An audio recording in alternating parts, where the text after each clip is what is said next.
Yo, what's going on, everybody? It's Devin Thomas back with another episode of Unscripted.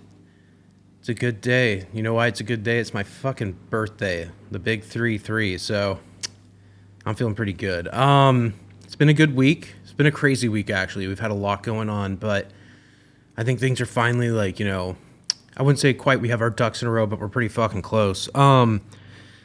Yeah, so not only is it my birthday, it's just been a busy week of just fucking kind of getting ready to move. We've made the decision to finally, and we've talked about it, it's not like this is breaking news, but we're finally moving out of the current living situation and into another one, and I think it's good. I think, between Stevie's health problems, other shit going on in life and stuff, that this is like, not only is it the right time, it feels like the right time for a change, but I think it's just going to make everything a little bit better, Living at this current place, we've gotten a lot done. We made the movie here. We did so much stuff here. It was really good. But there's also other stuff that happened. And it's like, I think spiritually, mentally, and physically moving on and going to a new environment, new place, it'll just be really good for everyone. And I'm really excited about that. That being said, it is a bitch to move. We've been prepping the house for market. We've been packing shit up, boxes on boxes. It's been a whole event. It's taken up a lot of my time, a lot of my mental bandwidth, and a lot of my focus, and that's okay because I know it's for the greater good. But yeah, it's just been a busy week. My body hurts too. Like, everybody's just like, fuck, I feel like shit. After 30, doing anything like that laborious, it fucking puts a little toll on your body. And it was just a lot of bending over, a lot of picking shit up, boxing shit, lifting heavy shit. It's just, we got a lot done. I think, honestly, we have less shit than I thought we had, but there's a lot of I wouldn't even call it sensitive shit. There's film equipment, then there's files, and there's clothing. Let's fucking throw it in the bag. That's easy. But I don't know. You're kind of seeing what you need and what you don't need. It's a literal, I was literally cleaning around the house. It feels like fucking stereotypical spring cleaning. So been up to that. Been getting everything ready. Stevie's health's been a little bit better. He got another injection this week, and the steroids helped. I think it helped bring down his inflammation, and he even went to his SLP, the speech language pathologist, and they were like, wow, I can feel knots in your muscles I couldn't feel before because your muscles were so guarded and there was so much inflammation. So that's a blessing. At least he's getting that handled. Everything's going down. And he's in generally better spirits too. I think because the move, there was a lot of pressure just living at this house because, it was quite expensive. And I think the, strategy we have financially right now is the right one. It's going to make everything make a lot more sense for everyone. And I'm excited. I'm excited for everything that's going on right now. Yeah. So yeah, that's what this week was really about. It was about moving. I think there's also a mental and spiritual reset that has happened with the idea of just doing it. We weren't really talking Stevie's health was putting a hinder on his ability to talk about the future in terms of when I'm next week, let's do something. It's when I'm better. Well, when I'm better is an indefinite time, right? So even with the house, I can even hear how he's talking, how I'm talking, Christine, everybody was we'll start doing this, or there's a future in sight that feels a little bit more tangible than it did maybe before. But yeah, been doing that. I did some filming this week. I did get out I didn't go out too much to actually film. I filmed around the house a lot. I've just been rolling. I'm just trying to make it habitual to just film shit every day. And that's how it was before Stevie's health problems kind of got in the way. But I think now there's that energy again. And even independently, I was fuck it, I'm just gonna go film. I was filming the trees, I was filming the fucking, cat. I was filming Christine taking business fucking calls, filming Stevie taking personal calls. And I'm still getting amazing frames. So it's all practice, it's all compounded interest when it comes to experience. And that's how I'm treating everything. Shooting the pod, even just year to date. Let's just say a year ago, I think I did a pod on my birthday, but year to date, setting all this shit up, doing the pod, putting together the show, I was just figuring it out. I really was. I was probably 3 or 4 months deep into doing the podcast at this point last year. And now it's just fucking, I got a system. I've built a system. It's efficient. I know how to put this thing together. I do it pretty much one man, literally. Stevie does help in the editing with some assets and stuff. But usually it's just, I kind of wet and forget method I've created to just make it easy for flow. I produce the show same day. I do it all same day. Sometimes I write in my notes, what I'm going to talk about, and then I make my outline. But just even practicing this craft, I've gotten so much better at just speaking on the mic or capturing this scenario.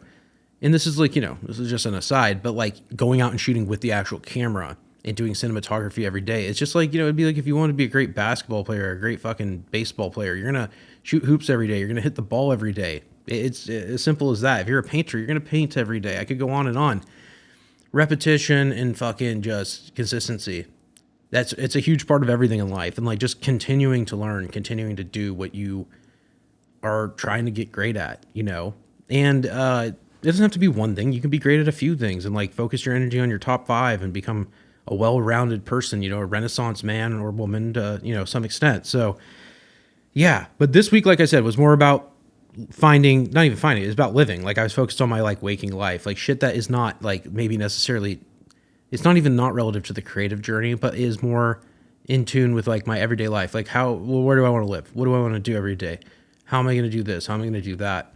And I was still able, unfucking believably, to squeeze in a ton of creative shit in between this. I also have like, I think it's creative resilience. I just refuse to stop. And I think like, even when things feel a little wishy-washy or a little like tough, it just makes me double down even fucking harder. I'm just like, it's not even pressure is good. Pressure makes diamonds, right? But like the pressure motivates me to just continue fucking figuring out an even better or more efficient way to continue living my life in a way that allows me to pursue the creative journey. And that, you can't buy that motivation. That's purely driven by something inside you, that tells you like, hey, like no matter what the circumstances are, I'm going to create or do something today. And I'll tie that into like, obviously I said I shot this week, I did some nice cinematography, got some beautiful frames. I've just been posting frames in my stories because I'm just proud of it. Even if it's just simple, Stevie taking a phone call or Christine sitting on the sofa taking a business call.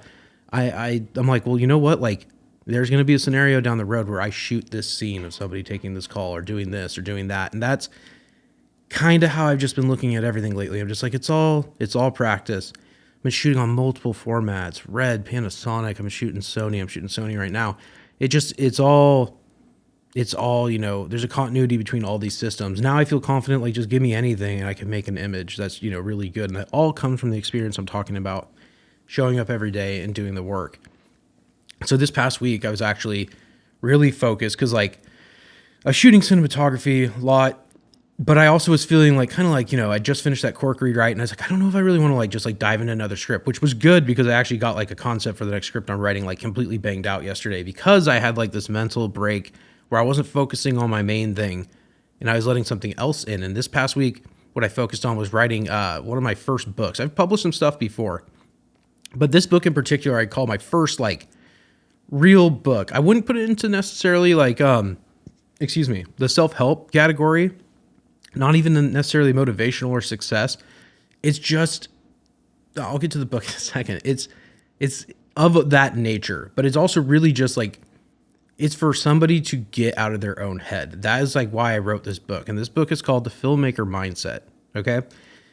There's a nice little intro. It explains why I wrote it, but the rest of it's pretty simple. I wouldn't even put it into like the coffee table book category, but it's like, you open it up and it's just affirmations, like notes to myself I wrote that like made me feel like, hey, this is how you got to where you are. Because of this mentality, which I was able to articulate through the affirmations, I was able to create my first film. I was able to get out of the idea that this is impossible to this is very possible. I can do this myself. And I've kind of put these notes down on paper over the past, probably year and a half. And some of them, were, just kind of like basic. And then some of them I was like, wow, this is like really standing out to me. Also, I should note that like I was reading so much Stoicism. I was very deep down the Stoicism hole. And that Stoic like mentality is what brought me to where I am now. And I think the Stoics is very broad and is very applicable to all life, but there is something about the creative mindset that I was like, well, I just want to like articulate my Stoicism in my perspective on Stoicism through affirmations directed at a filmmaker. I do think any creative could read this book and still get that same message delivered, and maybe anyone could read it. But the filmmaker mindset, for me personally, is the mindset that I have. It's what I do. It's who I am. I wanted to articulate it through that. And I think I did a pretty good job. And I think that when you read it, it will just, I always joke, and I kind of say it even in some of the affirmations and in the book, you need to free yourself from the prison of your own mind. I think limiting beliefs and thoughts that keep you in a, like I said, like a prison of your mind, that's what's holding you back. It's not the gatekeepers. It's not somebody in fucking Hollywood or somebody in the fucking music business that's saying like, you can't do it. It's you. You need to just say, fuck all that noise, get out of your head, just create for the sake of creation, and everything you're doing will draw that, whatever you want to you. You don't need to worry about what X, Y, and Z is doing or whatever, who and whoever the fuck are doing. It's on you to just create and be the creator and do what you want to do. And that's what I think that the core of this book is. Not only like you need to do it, but it's also you don't need fucking permission. I remember when I was younger, I would just go to other people and I'd be like, hey, like, how can you help me? And I, not in like a fucking like needy, greedy way. It was just like, hey, dude, like you've got it figured out. You're a little bit further ahead than me. I just want to associate or be friends with you so I can understand that and get inside your head. And I, as a young man, didn't realize that could be a huge turnoff to people because it's like, well, fuck, like they think you're just trying to ride their coattails. And it's like, no. Like there are people like that for sure. But it's just, I want to know, like, why were you able to figure it out? That's the specialness that I think, we were just watching the movie Grind. I don't know if you've seen that movie. It's a skate movie. I think it's directed by Casey LaScala. It's got a couple stars in it. Bam Margera's in it. It's a great movie. It's a classic if you haven't seen it. But, like, the main character, I think his name's Mike Vogel, the actor. I can't remember the character's name. But he is going around to every skater and being like, hey, dude, like, I'm actually really fucking good at skating. And he is. He's, like, fucking talented. And he's like, how can you help me, like, get a sponsorship or do this or do that? And, like, every fucking person's like, hey, fuck you, bro. Like, I worked hard to get here. And it's like, I completely get it. I get why, like, chasing someone else and being like, hey, dude, like, let me, like, can you tell me how to do this or whatever? I get why people get upset. And I get why, like, as a kid, like, it was probably a turn off to, like, when you go to another band or something like that. I get it. But as an adult, it's like, well, don't worry about, like, they got it because they actually went out and did it. No different than what you're doing. If this is a skateboarder making skate tapes, trying to be seen, and in the movie, that's kind of even the plot line for that guy. He's trying to show people his skate tape, and like they opened up like a fucking like bottom of the van. There's like 1,000 tapes fall out. And he's like, yeah, sure, we'll put it in the pile. I get it. You're not the only one trying to do it, and they probably get it asked all the time. It happens to every celebrity. All famous people probably happens to fucking news reporters. Somebody's like, hey, like I'd like to do what you do. I get it, but it's just. The thing that those people figured out that you don't know yet is that they just took action. And that's the point of the book. That's the point of my message. I, for a long time, struggled with the idea of like, how can I do it? I always was experimenting. Even from like probably the ages of 13 to 15 on, I had a camera in my hand trying to figure out how to make a movie, how to do it. I also like, I didn't grow up in Hollywood. Like I didn't have like the fucking YouTube access that people had back in the day. I'm not saying I didn't have YouTube, but I'm saying like kids these days can go on YouTube and be like, how to use Pro Tools. And they will become like savant-like good at using an audio DAW. Okay, well, back in the day, it was kind of manual. Like you figure it out, you get a fucking mentor or take an apprenticeship. So all these years of compounded knowledge, just learning it through the grind and actual fucking 10,000 hours, 100,000 hours, trying to figure out how to make shit, that's all added up. And it was all through action. And I think by the time I went to go make Peninsula Nights, and I do reference that in the book, is that I was ready to do it. It was time to fucking make a movie. And my reflections on that experience and how that changed my mindset and made me who I am is all in the Filmmaker Mindset. So you don't have to buy it if you don't want to, but if you do want to buy it, it's going to be in my Instagram bio. I'll put a link up in this video in the description. It's on Amazon. I also have it on Gumroad as a digital copy. Amazon's print, so if you want a physical copy. But either way, it's $10. It's something to, kind of get you out of your head. Like I said, it's about the mentality. You are your gatekeeper. You are your roadblock in life most of the time. And I even sometimes I think well, what if I had this distributor or if I had this producer or that? And it's like, or sometimes, the big one that Stevie and I say is like, what if we got an actor in our movie, like a notable actor? And it's like, yeah, well, if we want to spend $250,000 on some person to be in our movie, great. But like, is that the answer? Or is that just another roadblock? Like maybe we should just get out of our head and be like, hey, like maybe just creating the next thing could be the thing that gets us seen. And it's not even a volume thing, like how much can you make, but it's just like, a consistency thing. Even if your next project takes you a year to put out, if you're working on it every day and you feel like you're making movement, you've unlocked your mind. You're free again. You don't want to hold on to something for a year being like, maybe I'll release it. Maybe I won't. So just fucking put it out.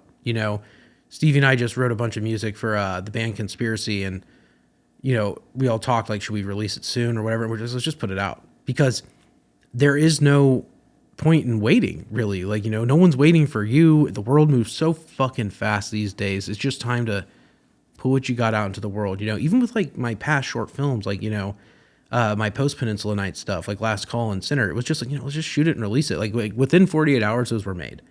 And that's the other thing too. When Stevie and I are in 100% health and operating at 100%, it's a force to be reckoned with. So as soon as we're into our new situation, we're able to operate again.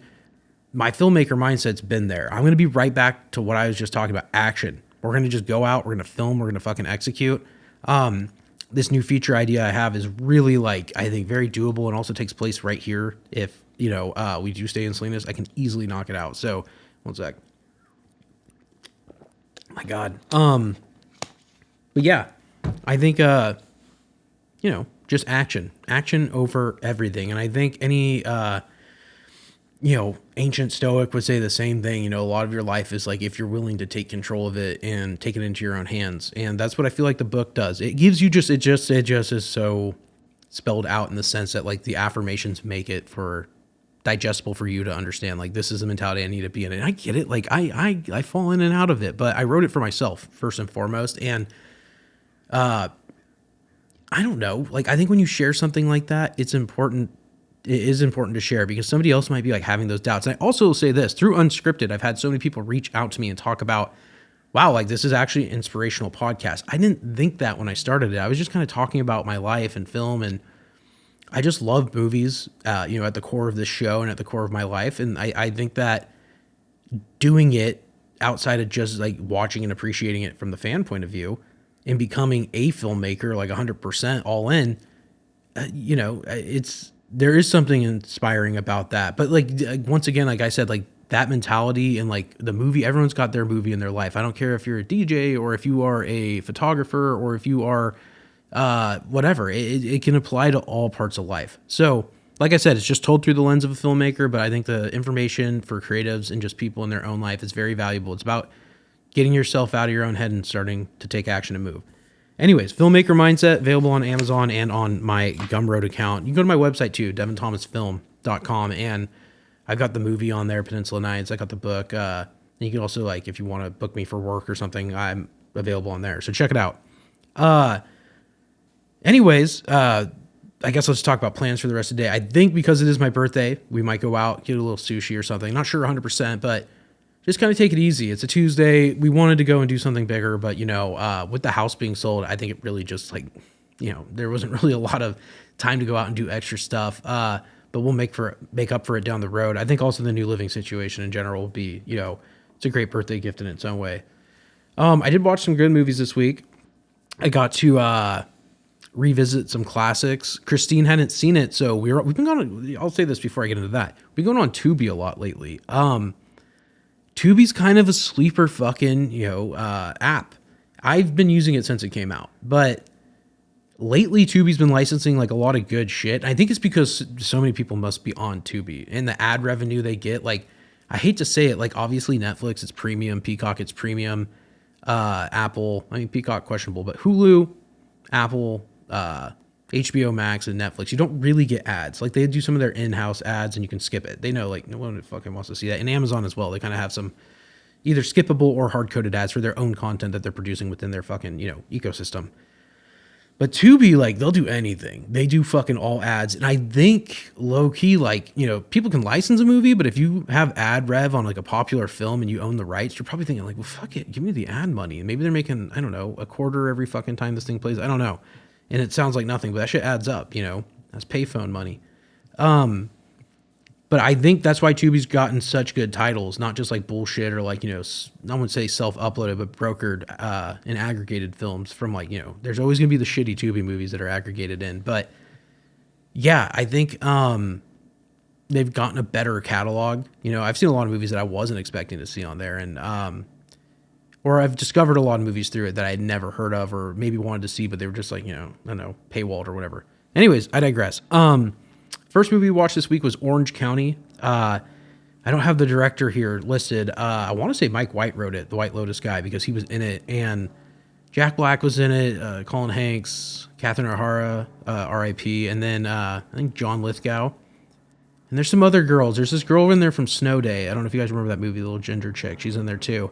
But anyways, I digress. The movie is about a kid living in Orange County, and he wants to go to Stanford to be a writer, and he thinks that the only way he can be a real writer is if he goes to Stanford and takes a class with a certain professor, and he writes a letter or an essay, and then, he decides he's going to focus instead of being a surfer stoner, and his friend also dies, so it gives him like a little like motivation to be better. He decides he's going to try and get to Stanford and turn his life around. He can't rot away in Orange County. And anyways, his family life is like his mom's separated from the dad. The dad, John Lithgow, is like rich and lives away. Excuse me. Jack Black's his brother. He's kind of like a druggie, kind of hangs out and pops pills. Excuse me. And anyways, they hang out at home, and he's kind of like in his senior year, and he's like, look, I don't want to end up like my brother. The mom's also dating some other guy in like a wheelchair. He's like disabled. It's just like a weird living situation. So he decides he's going to go to Stanford, gets good grades, submits, and then he finds out he's not getting in because they fucked up the transcripts, which, like, I've seen this movie a million times. Christine, when she saw it, was like, why don't they just call? I'm like, well, yeah, then it cuts to the credits, like, movie over, right? And I was like, I do agree with the logic. It is also a little older. I think it's 1999 or 2000. Maybe at the time people thought, well, there's no internet really, or not internet, but like it's not what it is now. And like, oh, maybe you'd have to actually go see him to like fucking fix this debacle. So anyways, long story short, Colin Hanks, Jack Black, head up to Stanford with his girlfriend as well to go and correct this issue. And like, the movie is ridiculous. I like it. It's kind of like one of those like movies that you just throw on and you just vibe out. It's funny if you are really watching it, and like the soul of it's good. It also just reminded me of how important college was in the 2000s and the 90s. We put such a high level of importance on it. And now, like, I feel like, I'm not saying education's not important, but I feel like people care way less. Like, oh, college? Like, I guess you're going. Like, I don't think it has the same social currency it used to have. It used to be fucking super, like, just like, if you don't go to a good college, like, your life is kind of like not meaningless, but like people don't care. At least when I went to college prep, that's how it felt. Like, people were like, hey, like, it's college or you're fucking done. And I was just like, you could feel the pressure of that in the film. It was interesting. Like, even his SAT scores, all that shit. But anyways, they head up to Stanford, and their weekend is kind of them trying to convince like one of the admissions people to fucking help him correct the issue. And then Jack Black is tied in with some like chick at the library or whatever, the admissions department. All this stuff like happens. And if you've seen the movie, which I'm sure many people have, he ends up getting in because his dad helps do a donation. And then at the end, he realizes, because he talks to the professor at the college that he's looking for, like while in his night of going around Stanford, he actually catches up with the professor that he wanted to take the class from. And the professor remembers his essay, and they have a personal one-on-one chat. And the guy's just like, yo, like, you don't really need to worry about coming to Stanford to be a good writer. He's like, you already are. He's like, you could just stay in Orange County. And he's like, it'll make no difference for you because you're already good at this. And it's a very nice, sentimental Hollywood beat sheet movie. And I like it. But Christina at the end was just like, my God, like, they could have, one, just called. Two, he's ungrateful. Like, he thinks he needs to go to Stanford, and then he's just like, oh, fuck Stanford. Like, I think I could just stay at home, even though his parents do everything they can to get him in. And I get it. Like, I understand the actual, like, the Hollywood ending. Like, hey, like, home is fine. Like, I don't need to leave home to feel different or better or to have whatever I need. I get it. I get the message loud and clear. I do get how, like, 20 or 30 years later, this ending seems a little ridiculous. 25 years later, it seems a little ridiculous because we talk about entitlement and all this shit these days. And, like, I get it. But at the heart of it, like, I do think it's a nice, like, it gives you a little bit of an elevation. The movie's not all like sappy, and the humor's good. It's balanced. It's like a true 2000s movie. Like, there's the heart and the drama and like the dramatic moments you feel, but like the humor is just a little accentuated to the fact that it's not quite American Pie, but it's in that realm of like, little fantastical, a little larger than life. And I feel like nowadays with comedy and everything's a little either like hyper realistic or it's just, totally fucking ridiculous. And this was a sweet spot. Like, the 2000s and 90s, there was a sweet spot in film. Like, if you watch American Pie, which I've been hearing is controversial lately, I can't believe that. But if you watch American Pie, like, the moments that are a little bit more emotional, you do feel the emotion. Like, it's palpable. They do a great job at making you feel. But the humor sometimes is just so fucking over the top and ridiculous. So, like, this juxtaposition of these two tones works for some reason in the 2000s, or at least people used to accept it more. And now I feel like things are just different. The tone of film is different. I think we're going through a cycle. I think things always come back and go away. And I think the current cycle though is leaning probably towards something more of that 2000s blend where it's like, feel good mixed with some heart. But Orange County, good flick. Another thing we did while we were packing was just throw on all the Harry Potter movies, 1 through 8. It's not unusual to do around this house, but it's been a minute since I've just ran the Harry Potter movies in the background. It was different watching them this time after seeing that trailer that came out. And I think that's kind of maybe subconsciously why I threw it on. But, we started with 1 all the way through, I think there's 8 movies, so through the 8th film. And they're just so good. They're fucking timeless. The characters were so well casted. The CGI was at a time where, like, even in the first film, like, it's pretty fucking remarkable how timeless those effects are. Like, you're not watching it and thinking, like, geez, this looks fucking dated. It's photorealistic. Sure, maybe if you pause it and look under the hood, you're going to start seeing things you don't like. But, wow, it's just like, we all kind of talked about it because we had them on casually, and we'd stay for, like, a big moment or something while we're packing. Be like, oh, yeah, like, I remember this scene. But no, it may be too soon. That is like the conclusion we came to. It's like, I don't think the HBO series is going to be bad. I have high expectations, and I've seen the memes. It's been so funny. The Black Snape memes. People are just, they're going to take it down any way they can. And it is what it is. Like I said, I'm excited for the new HBO series. It's just watching the original, it almost feels like, like maybe you guys could have waited 5 more years. Like 30 years, people would have been like real hungry for it. And I feel like that was kind of like with Star Wars too. I don't remember when the last Star Wars came out between the time the newest one did, or at least the prequels. I think it was like, was it 1983 Return of the Jedi came out? I think so. And then to have another, I guess that probably going on 15 years, people are almost 20 years, people are like, fuck it, like we want more. It's not the same thing, but there's a similar tone with these franchises to make decisions like that. But anyways, after watching the original movies, it's fucking like, it is tough to imagine someone else taking these roles. And I do think the kids look fine for the roles. I think all the characters make sense. It's just, it's going to be different. We're going to have to see, the original 1 through 8 though, just 10 out of 10, undeniably classic, minted, fucking maybe some of the best films ever made. I don't think anyone would contest that or argue with that. They're just, and they're not flawless, but in the sense as like a one piece of work, like watching all of them, there's a continuity that must be so hard to achieve over that period of time with multiple directors, multiple actors, producers, hands changing, writers possibly as well. You have J.K. Rowling with the strong oversight on most of the work, but yeah, it's incredible. It's truly fucking incredible. And that's what we all decided. We're like, wow, whatever they do on this next one, just like, hopefully they do it right. And I'm excited. I know they're bringing characters they didn't have in the original and doing this and that. And there's going to be a cut deeper, I think, in terms of the narrative on this next one. Yeah, it'll be interesting. I'm excited to see it. It's funny because I published the book through Amazon this week. I got a free Audible subscription. Of course, like I'm a fucking Harry Potter fan. I get Sorcerer's Stone as a free book. And it's like the reason I got it though is we've been watching House. That's been like our new burner show. And Hugh Lowry is playing Dumbledore. And I got the Audible ad, and then it just happened to be after I published, like Amazon, of course, they're like, here, buy a book, right on us. And then hopefully you'll buy 20 more. And I bought the Sorcerer's Stone Audible book, and it's pretty incredibly produced. Like they fucking spared no expense. They have it with the whole music and like ambiance in the background. The voices are really acted. It was different hearing it. It's almost like an audio experience. I'm not saying I dislike that. Sometimes I like more like this, like somebody's just talking, one mic, narrating the book. Sometimes it's easier to follow, but I was listening to it while I was grocery shopping. I was like, holy fucking shit, this is pretty immersive, and I had my AirPods in. So like I was really locked in, and there's like parts where Aunt Petunia was like screaming and rapping on Harry's fucking, little cupboard. And I was like, God damn, like kind of gave me a little spook just hearing the voice because it was so like loud and shrill. But anyways, I digress. Obviously, Harry Potter's been on my mind with this new shit coming out. And this is exactly what fucking Warner Brothers and HBO wants. They want people to start going back down the rabbit hole and getting reinvested in a classic franchise.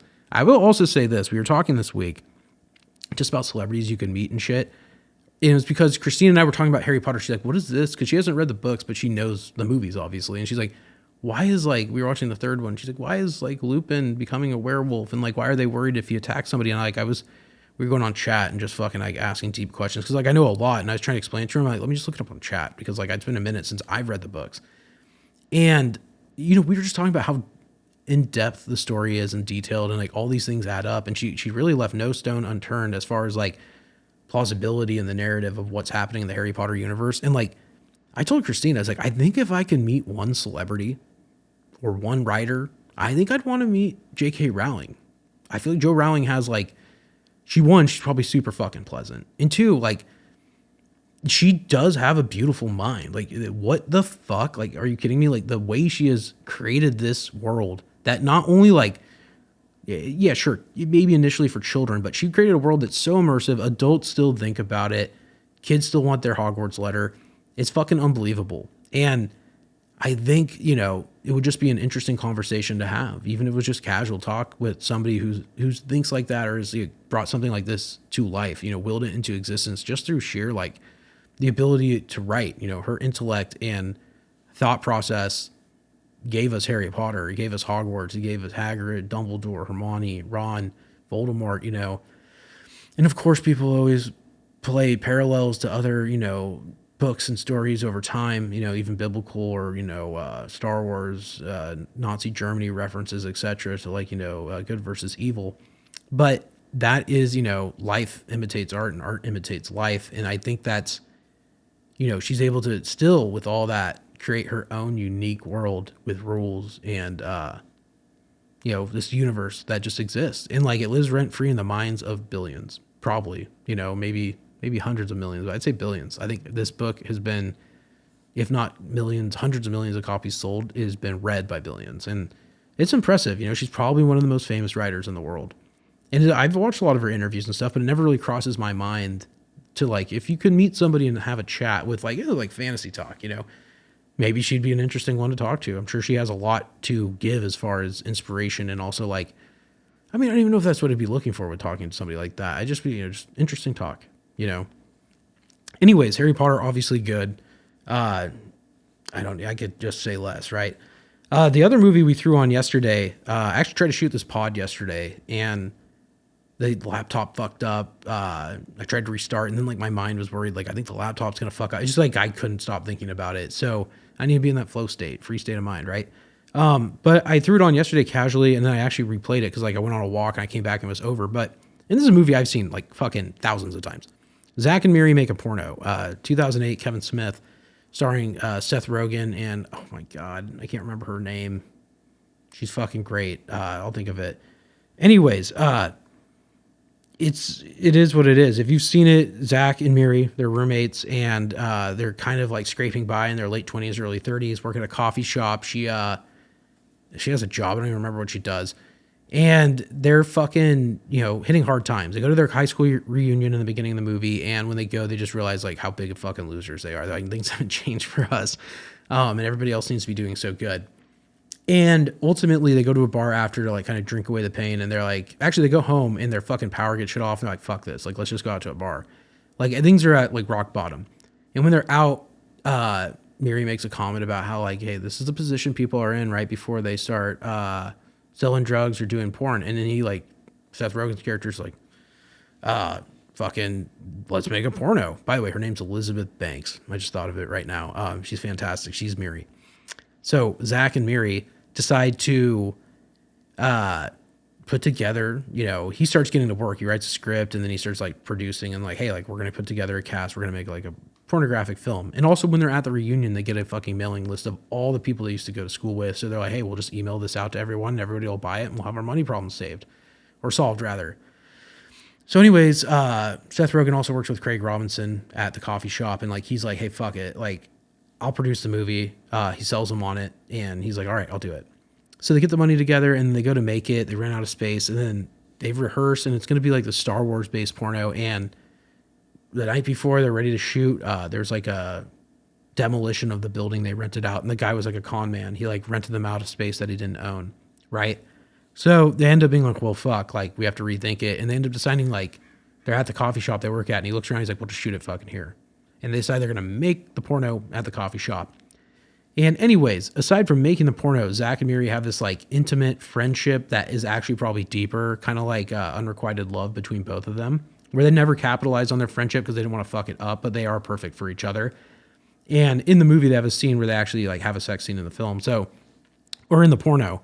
And after that, they actually realize like, oh shit, like, yeah, I get it. We're filming porn, but we actually like each other more than just friends. And that kind of becomes like the main romantic conflict of the film. And it kind of leads to like, I guess the relationship issues that happen later, because like the girl feels like, because there's like a moment where she thinks like the Zach character is going to have sex with multiple people in the film, and she gets jealous, and then she wants to do it. And then they're really just hurting each other by trying to sleep with other people. And it's kind of a commentary, I think, on that, even with relationships, but it drives them apart. And then, the resolution at the end is obviously like he finds out she didn't sleep with somebody else, and she finds out he didn't either. He wouldn't do it because he didn't want to ruin what he had with her, and vice versa. So there's a happy ending. But all that being said, this movie is a movie that, like, I think when it came out made a lot of noise, but I think it's grown to just be like a streaming classic. Like I've met so many people, everyone knows this fucking movie, at least in my generation. I think the name, obviously, Zack and Miri Make a Porno, it's pretty, clickbait even for fucking back then. Also, like, I love Kevin Smith. I've talked about his work. This is probably his most conventional mainstream movie that still has his fucking stamp on it. But like, if you didn't know anything about Kevin Smith and you watched the movie, you'd be like, I like this movie. I actually remember seeing this movie with my mom in theaters because I wanted to see it. And I didn't think it was going to be that ridiculous. And it was horrific to see this film at the age I was, maybe 14 at the time. Like, it was a mistake, but you know what? It's funny to look back and think like, now it's probably less raunchy, especially at my age, and, I'm an adult. But, oh, fuck, man. I remember I went to go see it, and it was so much worse than I thought it would be in terms of the, I was just a huge Seth Rogen fan. I remember telling my mom, I was like, I really want to go. I think Knocked Up had come out the year before, and I was like, look, instead of me sneaking in, why don't you just take me to see it? So there's no problems, right? You've already taken me to see The Departed. Come on. How's this going to hurt? And, oh, fuck, man. Yeah, it was so raunchy and dirty and graphic, and it's a great movie. But yeah, I mean, I think out of Kevin Smith's work, it's probably one of his more conventional. Jay Muse is also in it. The guy who plays fucking Randall from Clerks is in it, and I can't remember his name. I think Jeff Anderson. And it's good to see them outside of just those movies, because I think this showcased them as like actual actors, in the sense that like, you're not just playing that guy. I know you could play more than that. And they're all just very talented. But yeah, it was a casual watch, but like every time we throw this movie on, it is big laughs. And it's just, there's something like, it's almost like a warm, fuzzy blanket of a movie, because it's happy, it's safe. There's going to be some conflict, but the ending's a soft landing, and it's a feel good movie. And there is something about feel good that, like, it's not like, how do I say this? It's not like a popcorn movie where you're like, oh, this is just like entertaining and shit's happening and like blowing up. Like this movie, like literally when you're done with it, you're like, life's a little safer at this moment. And I think that's what I like about it. I think that's what I like about the Kevin Smith movies, or maybe indie dramas that have that like comedy vein in it. They really let you, escapism is like a big part of them, I feel like, because like life isn't always perfect, and it doesn't always have a happy ending, and it's not all the time. Most of the time it is happy and good, but this movie feels like for that moment in time, like things are good. And I think that's a conclusion, or like an ending that used to be more popular. Now things are very ambiguous, and I'm even guilty of that with Peninsula Nights, but sometimes we want that safe landing that makes you feel good, and it just like kind of like bow ties it for the moment. Even for the moment, those characters, we don't know what happens later, but like we know when the movie's over that they're safe and they're good. And I think that's, something that's not even difficult to do, but it's something that's important when you're going in to make something, to like think like how you want it to make people feel, because feeling is really like half the battle. Zack and Miri feels good when I'm watching it. Harry Potter 1 through 8. Yeah, sure, it's in the popcorn category, but I feel good when I'm watching it. There's intimate moments. It does get darker. I'll say this, like 1 and 2. I've mentioned this before. The first two Potters, there's this like fucking sense of safety. Like when it ends, it's so fucking magical. It puts a tear in your eye. You're like, this is fucking beautiful. When they get more dark and stuff, like there's some like pretty like tragic endings. It gets a little more into that Greek territory where you're like, well, damn, this is true tragedy, like the way it ended. Orange County is one of those movies where I'd say it hits that hybrid between Zack and Miri. I think Kevin Smith's tone's a little bit more serious personally than even Orange County, but Orange County has a very safe, happy ending, and it lands its plane where you walk away from it. The kid kind of puts the book in the sand. He's like, you know what, this book helped me, and hopefully if I put it here on the beach, it's going to help another kid.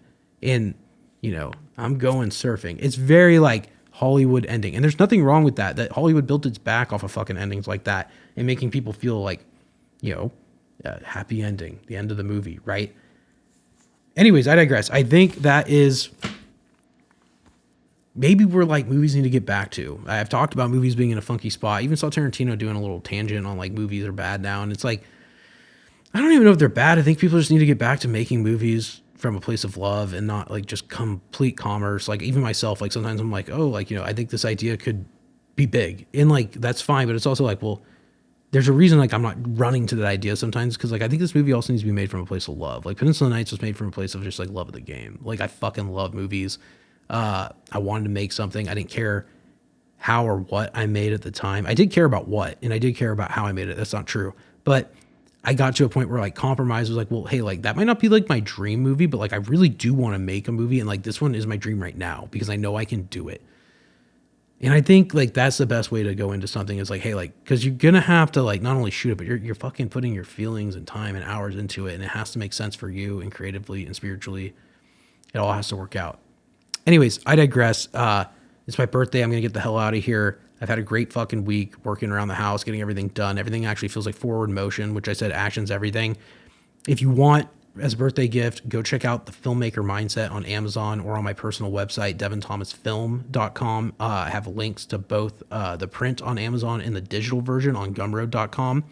It's $10. I don't care where you get it. I make a little bit on each copy either way, but it's really not about the money so much as like, hey, like, I just wanted to share this. I think the mindset is truly freeing, and I think it'll help you, help yourself. That's really what it's about. It goes into that kind of self-help category. And like, I would even say, I wouldn't call it spirituality so much as like mentality, a lot of stoicism vibes in there, and kind of just what I've drawn on and how I would articulate it and tell the world how I feel about some of those thoughts, but also like the ones that have gotten me to get to where I am. Like it's about like yourself, really.